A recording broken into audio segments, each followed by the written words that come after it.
It embodies the soul of two modern visionaries. It's a daring and remarkable quest to change the way an instrument is played. It could redefine the boundaries of music and our idea of the possible. It's not ordinary music. It's something wrong. It's impossible to play. A Hungarian virtuoso and maverick composer from the mountains of Montana are attempting to realize a revolutionary concerto, unlike anything written before. The violinist must accompany himself. He is the soloist and the orchestra. I've asked him to be flutes, oboe, clarinet, and the next measure he's the solo violin, and then he's a French horn, and then he's a solo trumpet, and then the whole brass section comes in, followed by the timpani. The request for the violin to assume the role of other instruments is an audacious one. So how to do that? To imitating the timpani? Composer Eric Funk and violinist Vilmos Ola face a daunting challenge.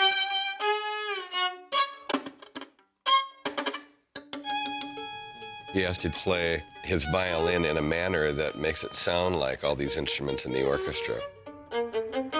Is it conceivable that it's physically and humanly possible to do this? Maybe not possible. The profound musical and technical demands are only a means to an end.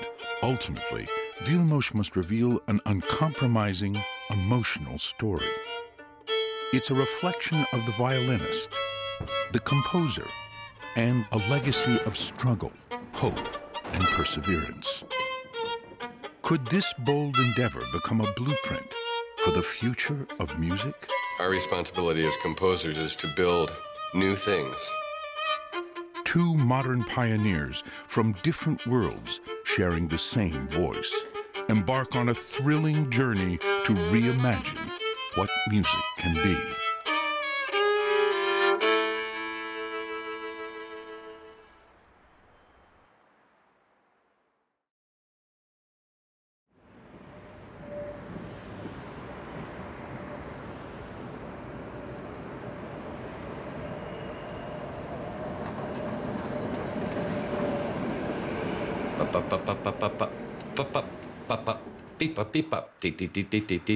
So you almost feel like the silence is yet no problem, then you've got a diminished octave and then an augmented octave. I'm always playing around with that sort of enharmonic minor ninth, just because it's more intense of a dissonance.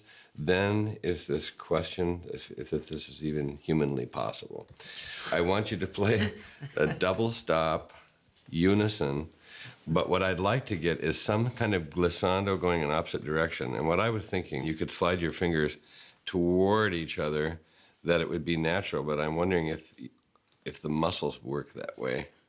So we may have to just simulate.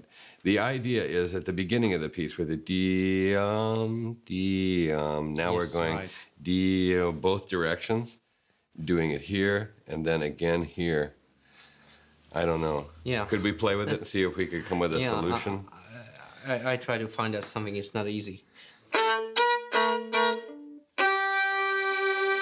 And now I'm in trouble. Now my question is, can this finger go this way and this finger go this way? Like, zert? But it's not. Can they result. slide? But the result is ugly interval. It's not good. So it's a.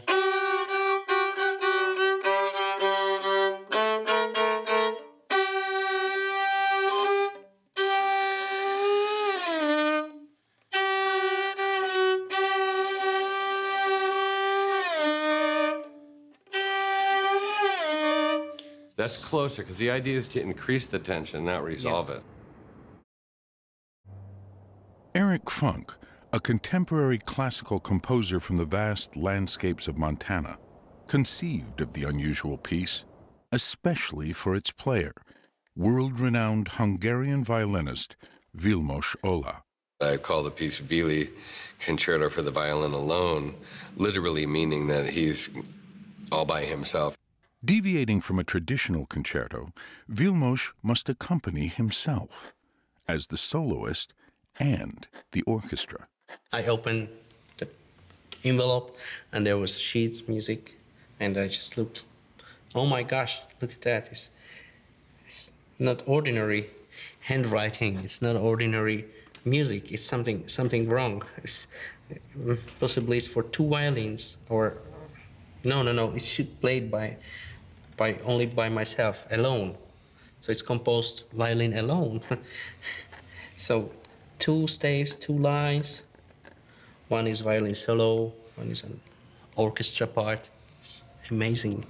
And I started to. No, it's impossible to play. It's impossible.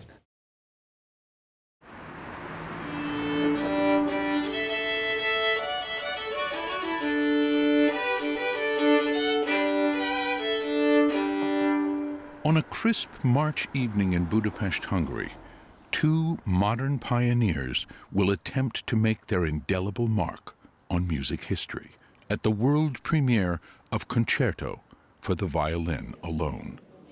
Now, we're on the verge of some people in the world getting to hear what's been in my head and then has been in his hands.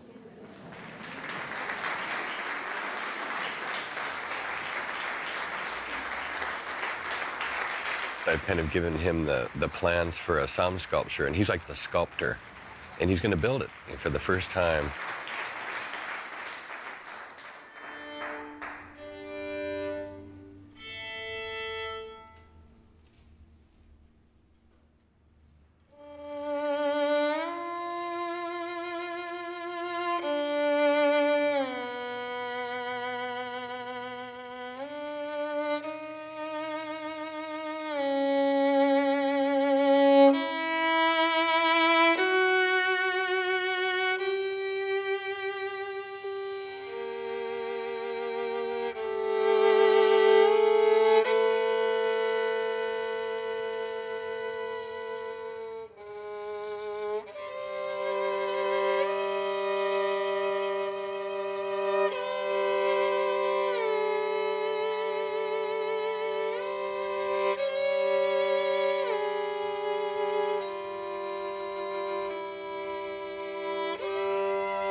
There are many unusual aspects about this piece.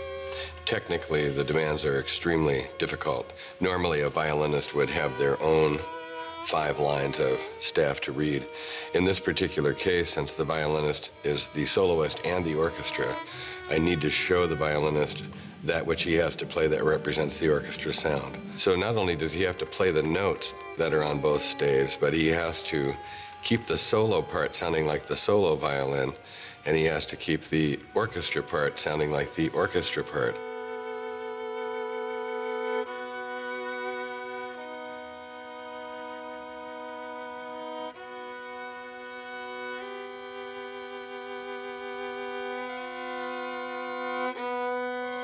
Once he finishes the very first page, then the solo violinist enters. He has to come out like, he has to sound different than the orchestra that he was just emulating.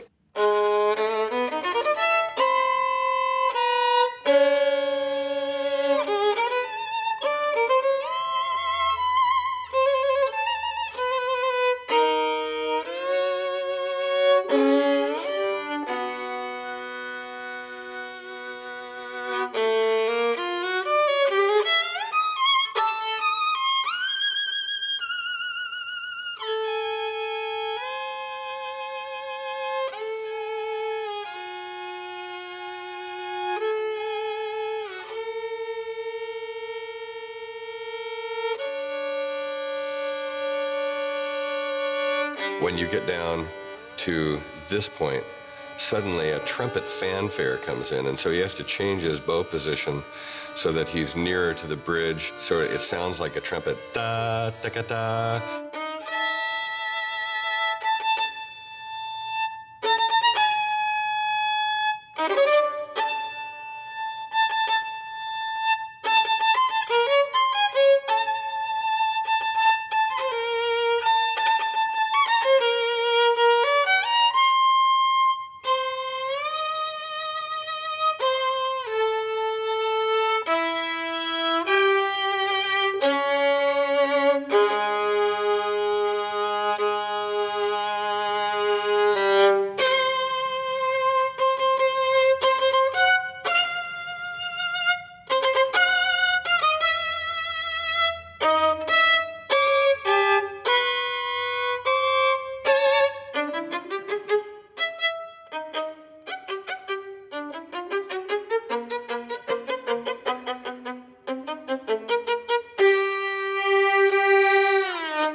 I like this one more.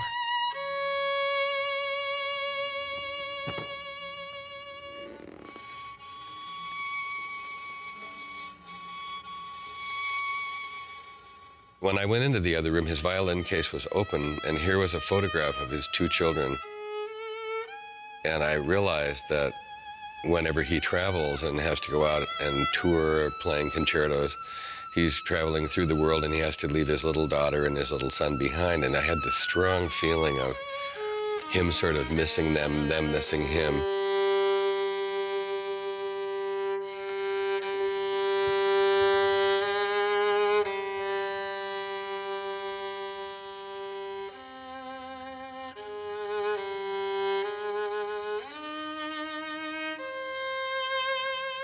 And that sort of Vili, you know, and Apa, which is daddy in Hungarian, and them calling his name and him sort of calling to the children. I used that motive to build into this and wrote a very tender second movement.